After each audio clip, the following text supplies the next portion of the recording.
I've seen rooms go quiet before, but never like that. Never the kind of silence that makes people question who they are. It started in a room built to impress, 40 floors above Manhattan, glass walls stretching from polished marble to ceiling, the skyline pouring in like a painting too expensive to touch, the kind of place where deals are made in minutes and people are measured in seconds, where every watch gleams and every voice carries just enough confidence to sound like certainty.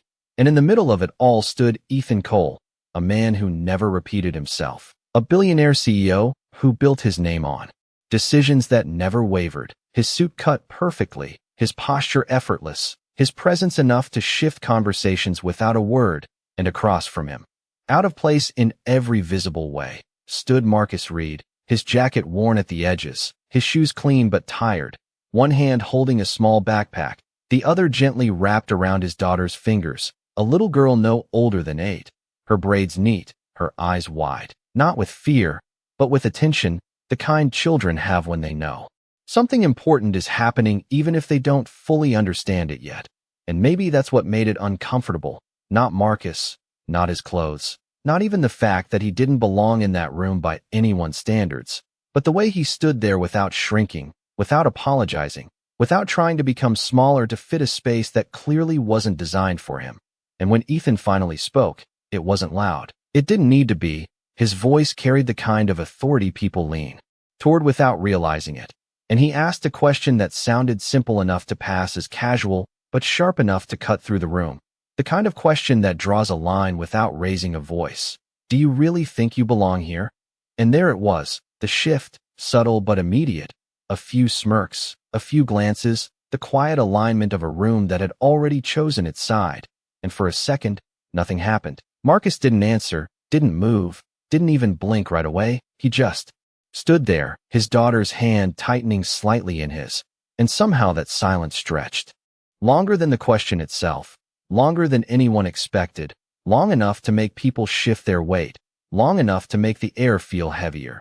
Because it wasn't hesitation, it wasn't confusion, it was something else, something steadier, like he was deciding not what to say, but whether the moment deserved his voice at all. And when he finally looked up, it wasn't at the room, it wasn't at the people watching, it was straight at Ethan, calm, clear, unhurried, like a man who had nothing to prove and nothing to protect except the small hand still holding his. And in that moment, before a single word was spoken, something invisible tilted, just slightly, just enough that if you were paying attention, you could feel it, the beginning of something no one in that room had planned for. Marcus finally spoke, and when he did, his voice did not rise to meet the tension in the room. It settled beneath it, steady and grounded, like something that could not be shaken by polished floors or expensive silence. And he said, "No, I do not."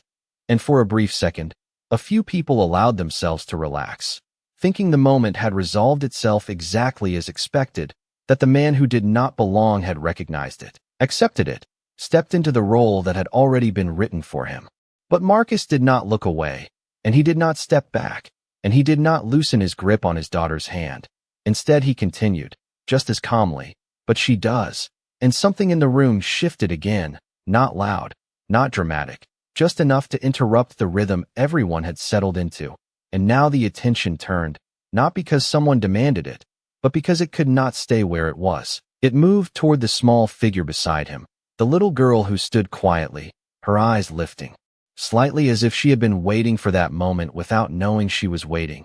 And Marcus knelt just enough to be closer to her height, not breaking the line of the moment, but grounding it, his hand still holding hers. And he added, "She belongs anywhere she is willing to learn, anywhere she decides to grow, anywhere she believes she can become more than what the world expects from her." And there was no performance in his tone, no attempt to impress, just a simple truth delivered without decoration, the kind of truth that does not ask for approval because it does not need it. And the room did not respond right away, not because they did not understand, but because they did, and understanding it meant something uncomfortable had just been placed in front of them, something that did not fit neatly into status or hierarchy or the invisible rules that had governed every interaction in that space. And Ethan felt it before he could name it, a disruption not in control, but in certainty, because he had asked a question expecting a boundary to be reinforced.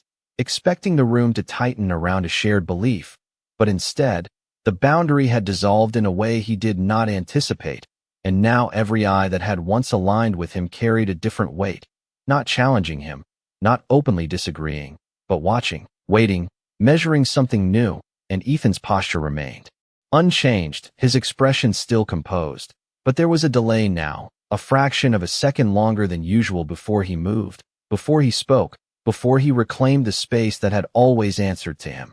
And in that delay, something unfamiliar surfaced, not doubt exactly, but awareness, like a memory just out of reach, something he had not needed to think about in years. And for the first time that evening, the room no longer felt entirely his, because the man standing across from him had not raised his voice, had not pushed back, had not tried to win, and yet somehow, without effort, he had changed the direction of the moment, and the silence that followed was no longer empty. It was full, filled with something no one could easily dismiss, least of all Ethan. No one moved right away, and that was the part that lingered, not the words themselves but the way they settled into the room, like something heavier than anyone expected, and Marcus did not try to fill that silence. He did not repeat himself or soften what he had said. He simply stood back up to his full height, adjusting the strap of his daughter's backpack with a small, practiced motion, the kind that comes from doing the same thing every morning before school, every afternoon after work, a rhythm built quietly over years, and his daughter looked up at him, not confused, not nervous, just steady, like she trusted that wherever they stood, they were supposed to be there, and that trust, simple and unspoken, seemed to echo louder than anything else in the room, while across from them Ethan finally shifted his weight, a subtle movement, almost invisible, but enough to break the stillness he had once controlled so easily, and he glanced briefly around the room, noticing something he had not expected to notice. People were not looking at Marcus anymore. They were looking at him, not with admiration, not even with judgment, but with a kind of quiet curiosity, as if they were waiting to see what kind of man he would choose to be next. And for someone who had built his entire life on certainty, on knowing exactly how to respond and when, that moment stretched longer than it should have, because there was no obvious move, no clear advantage to reclaim, just a choice that did not come with numbers or projections. And he felt it again, that faint, persistent memory, not fully formed, just a feeling of being younger, standing somewhere he did not belong, being given a chance anyway. And for the first time in a long time, that memory did not feel distant. It felt close enough to touch, and Ethan exhaled slowly, the kind of breath that does not show on the surface but changes something underneath. And when he finally spoke, his voice was still controlled, still measured, but there was a slight difference, not in strength, but in direction, as if it was no longer aimed at winning the moment, but at understanding it. And he said, "What is her name?" And it was not a challenge this time, not a test, just a question, simple and direct, and Marcus answered without hesitation, "Lily." And Ethan nodded once, taking that in, not as information, but as something more personal than he was used to, acknowledging in a room like this. And for a second, nothing else followed, no immediate pivot back to business, no attempt to restore the previous tone, just that name hanging quietly between them. And then Ethan stepped slightly to the side, not dramatically, not in a way that called attention to itself, but enough to open the space rather than close it. A small gesture that most people might have missed if they were not paying attention, but the room felt it, the shift from exclusion to possibility, subtle but real, and Marcus noticed it too, not with surprise, not with relief, just with the same calm presence he had carried from the beginning. And he gave a slight nod, not as thanks, not as submission, but as acknowledgement, the kind that passes between two people who understand more than they say. And then, just like that, the moment began to move again. Conversation slowly resumed, glasses lifted, voices returned, but something had changed in the current beneath it all, something quieter, harder to name, because it was not about who belonged in the room anymore. It was about what kind of room it had just become. The room recovered, but not completely, not in the way it used to, because something subtle had been rearranged, like furniture moved just a few inches in the dark, familiar but no longer the same. And Marcus did not stay long enough to become part of the conversations that followed. He did not circle the room or introduce himself to anyone. He simply glanced down at Lily, gave her hand a gentle squeeze, and said quietly, "We should go." And she nodded without question, because she had learned. That tone, the one that meant the moment had already given them what it needed to give. And as they turned toward the glass doors, a few people stepped aside instinctively, not out of obligation, but out of a quiet respect they did not fully understand, and the sound of their footsteps against the polished floor was soft, almost unnoticeable, yet somehow it carried more weight than the conversations that tried to resume behind them. And Ethan watched them leave without calling them back. Without offering a final word, his hands resting loosely at his sides, his posture still composed, but his attention no longer scattered across the room. It followed one direction, the exit, the man and the child who had just walked through a space designed to measure worth and left it unchanged on their own terms. And when the doors closed behind them, the city noise returned faintly through the glass, distant horns, the low hum of traffic 40 floors below, and for a moment Ethan remained where he was, as if moving too quickly might erase whatever had just happened, and someone near him attempted to restart a conversation about numbers, projections, the kind of language he usually navigated without effort. But this time he only nodded once, not dismissive, just not present, because his mind had already stepped away from the room, following a different thread, one that did not involve profit margins or quarterly goals. And a few minutes later, without announcement, without drawing attention, he excused himself, his voice calm, his expression neutral, the same way he had exited countless meetings before. But this time the direction was different, not toward another deal, not toward another negotiation, but toward the elevator at the end of the corridor. And as the door slid open and he stepped inside, the mirrored walls reflected him from every angle, precise, controlled, exactly as the world expected him to be. And yet something in that reflection felt slightly out of alignment, not visibly, not in a way anyone else would notice, but enough that he did. And as the doors closed and the elevator began its smooth descent, the quiet enclosed space pressed the memory closer. The way Marcus had stood without shrinking, the way he had answered without anger, the way the little girl had held his hand like the world made sense because he was in it. And Ethan let out a slow breath, longer this time, and for a brief second, he allowed himself to remember a version of his own past he rarely visited, not because it was painful, but because it was inconvenient, a time before certainty, before control, when someone had once looked at him and decided he belonged somewhere he had not yet earned, and the realization settled in quietly, not as guilt, not as regret, but as a question that had not been there before. And by the time the elevator reached the lobby, Ethan had not found an answer, but he had stopped looking for the kind he was used to. Because this one did not come with numbers. It came with something far less predictable. And as the doors opened and the noise of the city filled the space, he stepped out into it with the same steady pace. Except now, for the first time in a long time, he was not entirely sure where he was going next. The city air felt different at street level, heavier, louder, more honest, and Marcus stepped out onto the sidewalk with Lily beside him, the glass tower rising behind them like something distant now, something that had tried to measure them and failed. And he did not look back, not because he was avoiding it, but because he did not need to. The moment was already finished in his mind, filed away the same way he handled most things in life, quietly, without replaying it more than necessary. And Lily looked up at him as they waited at the corner, her small hand still wrapped around his, and she asked, "Did I do something wrong?" And Marcus shook his head gently, a faint smile touching his face, the kind that did not try to erase the question but answered it with something steadier. "No, you did exactly what you were supposed to do." And she tilted her head slightly, thinking, the way children do when they are trying to understand something bigger than the moment. And he added, "You stood there, you listened, and you believed you belonged. That is enough." And the light changed, and they crossed the street with the rest of the crowd, blending into a rhythm that did not care about titles or glass offices or billion-dollar decisions. Just people moving, living, carrying their own stories through the noise. And a few blocks later they reached a small bus stop, the kind with a metal bench and a faded schedule taped to the side. And Marcus sat down, setting Lily's backpack beside him, checking the time on his watch, not expensive, but reliable, and Lily swung her legs lightly, her shoes tapping a quiet rhythm against the metal bar beneath the bench. And after a moment she said, That man was important, right? And Marcus nodded once, not dismissing it. Yes, he is. And she thought about that, then asked, Are you important? And Marcus paused, not because the answer was complicated, but because he wanted to give her something she could carry, something that would stay longer than the question itself. And he leaned slightly closer, his voice calm.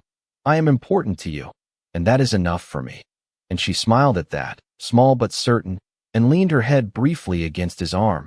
And he let the silence settle again, not empty, but full in a different way now, and across the city. In a quieter part of the evening, Ethan stepped out of his car without noticing the building in front of him at first, not because it was unfamiliar, but because it was not where he usually stopped.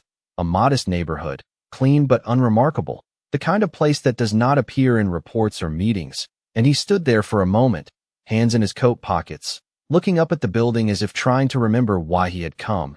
And then it returned, not as a plan, not as a decision, but as a feeling he had followed without fully understanding, the same one that had started in that room upstairs. And he walked toward the entrance slowly, not with urgency, not with authority, just a man moving through a space that did not recognize him. And for once, that felt appropriate, because whatever he was looking for now was not something he could command. And somewhere in the distance, a bus pulled away from a quiet stop, carrying a father and his daughter further into a life that had not changed on the surface, but had already shifted something deeper, something unseen, something that would not announce itself, but would continue to move, quietly, in ways neither of them needed to explain. The bus ride home was quiet, not in the absence of sound, but in the way the noise no longer demanded attention. The low hum of the engine, the occasional stop, the soft shuffle of people stepping on and off, all of it fading into the background as Marcus sat with his arm resting lightly around Lily, her head leaning against his side, her eyes half closed but not asleep, just thinking. And he could tell because she always went still when she was trying to understand something bigger than her day. And he did not interrupt that. He never did, because he believed some thoughts needed space to grow on their own. And when they finally reached their stop, he tapped her gently, and she sat up, grabbing her backpack without being told, a small habit that came from watching him more than from instruction. And they stepped off into a quieter street, lined with modest buildings, warm light glowing from a few windows, the kind of neighborhood where people knew each other without needing to say it out loud. And as they walked the last block, Marcus reached into his pocket and pulled out his keys, the metal worn smooth from years of use. And when they entered their apartment, it was simple, clean, lived in. A small kitchen to the left, a couch that had seen better days, a stack of books near the corner, and Lily's drawings taped neatly along one wall, each one slightly crooked but carefully placed. And Marcus set his keys down in the same spot he always did, then moved toward the kitchen without hesitation, filling a glass of water, setting it in front of her before she even asked. And she took a sip, then looked at him again, the question still there, just quieter now. And she said, Why did he ask you that? And Marcus leaned back against the counter, crossing his arms loosely, not defensive, just thinking about how to answer in a way that would not make the world smaller for her. And after a moment he said, Sometimes people ask questions because they are used to being answered, not because they are trying to understand. And she nodded, slowly, processing it, and then asked, Were you mad? And Marcus shook his head, a faint smile returning. No, I was not mad. And she frowned slightly, not disagreeing, just curious. Why not? And he looked at her, really looked, the same way he had in that room, steady, present. And he said, Because being mad would not have helped you. And that was the only part that mattered. And she held that answer a little longer, then nodded once, as if it settled something inside her, and the room fell into a comfortable quiet again, the kind that did not need to be filled. And across the city, Ethan stood in the hallway of that modest building, the soft buzz of an overhead light casting a dim glow along the narrow space. And he glanced at the doors lining the corridor, each one identical, each one holding a life he knew nothing about. And for a moment he hesitated, not because he was unsure of where to go, but because he was not used to arriving without a clear reason, without a defined outcome. And he walked slowly down the hall, his footsteps quieter than usual against the worn carpet, until he reached a door that matched the address he had been given. And he stopped there, his hand hovering, just slightly before knocking.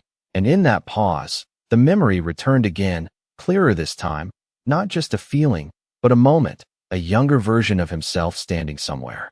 Unfamiliar, someone opening a door and choosing not to turn him away, and Ethan exhaled softly, then knocked, not as a CEO, not as a man with influence, just as someone standing on the other side of a threshold he did not fully understand yet, waiting to see if it would open.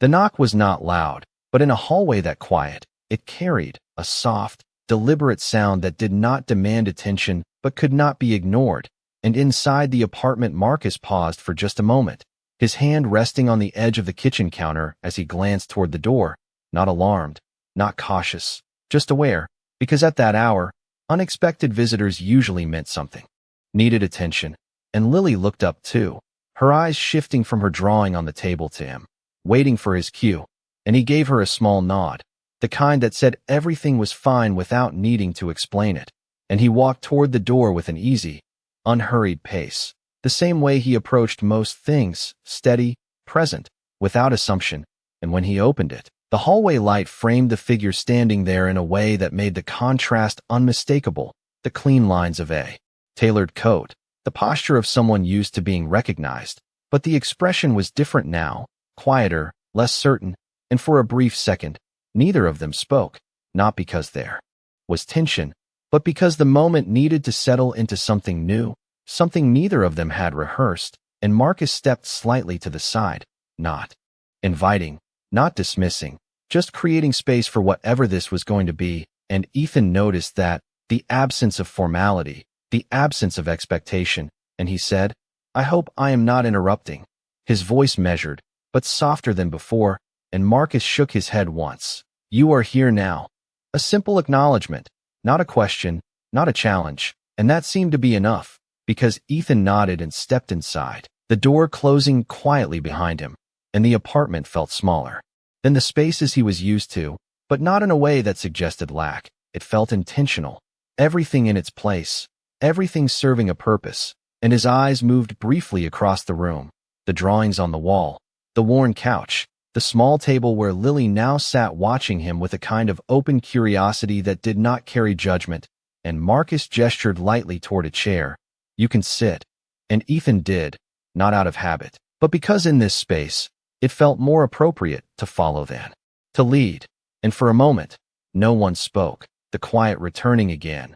But this time it was different from the silence in the glass tower. It was warmer, more grounded, like something that allowed space instead of filling it.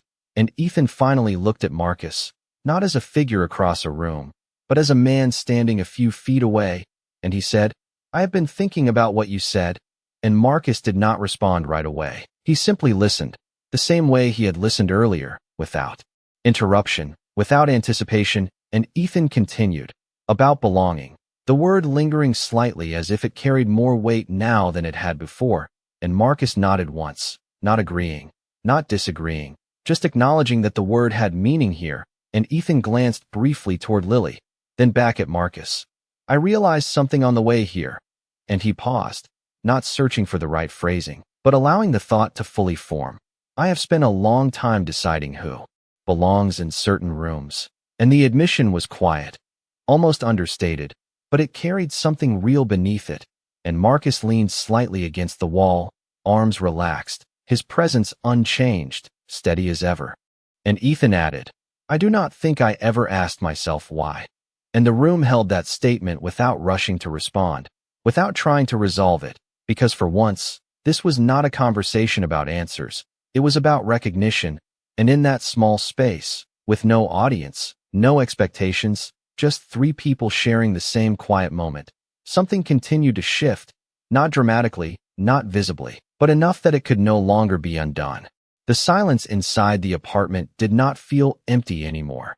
It felt held, like the walls themselves were listening without judgment, and Lily had quietly returned to her drawing, her pencil moving again across the paper as if the presence of two adults in the room did not change her sense of safety, while Marcus remained where he was, leaning lightly against the wall, his posture unchanged, calm in a way that did not demand attention but naturally settled the space around him, and Ethan noticed that more than anything else, not the furniture, not the simplicity of the room, But the way Marcus did not perform his presence, he simply existed in it. And after a moment, Ethan leaned forward slightly, resting his hands together, choosing his words with a care that felt unfamiliar to him. When I left my office earlier, I thought I understood how the world worked, he said, his voice quieter than it had been in any boardroom. And Marcus did not interrupt, he simply listened. And Ethan continued, I thought value was something you measured, like revenue, like performance, like results. And he paused, glancing briefly toward Lily again before returning his gaze to Marcus. But that does not explain what I saw today. And there was no resistance in his tone, only recognition of something he could not easily categorize. And Marcus shifted slightly, not in discomfort, but in acknowledgement that this was no longer about a single moment in a glass tower. It had become something broader. And Ethan exhaled slowly before continuing. You did not argue with me. You did not try to win anything. And somehow that changed the direction of everything.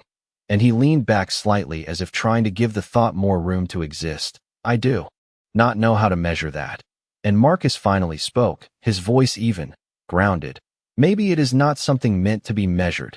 And the simplicity of it lingered in the air without resistance. And Ethan nodded once, slowly, as if that answer had landed somewhere deeper than expected. And for a moment the three of them existed in a shared stillness that did not require explanation. And then Ethan looked down at his hands, then back up. I built my life around deciding who gets access to opportunity, he said. And this time there was no pride in it, only reflection. And I am starting to think I confused access with worth. And Marcus did not respond immediately, because this was not something that required correction, only understanding. And Lily looked up briefly from her drawing, sensing the shift without needing to name it, then returned to her paper, trusting the adults to carry what they needed to carry. And Marcus finally said, opportunity does not decide worth. And there was no emphasis, no instruction in his tone, just a statement that felt like it had always existed, waiting to be spoken aloud. And Ethan absorbed that without interruption, letting it sit rather than immediately reshaping it into something useful.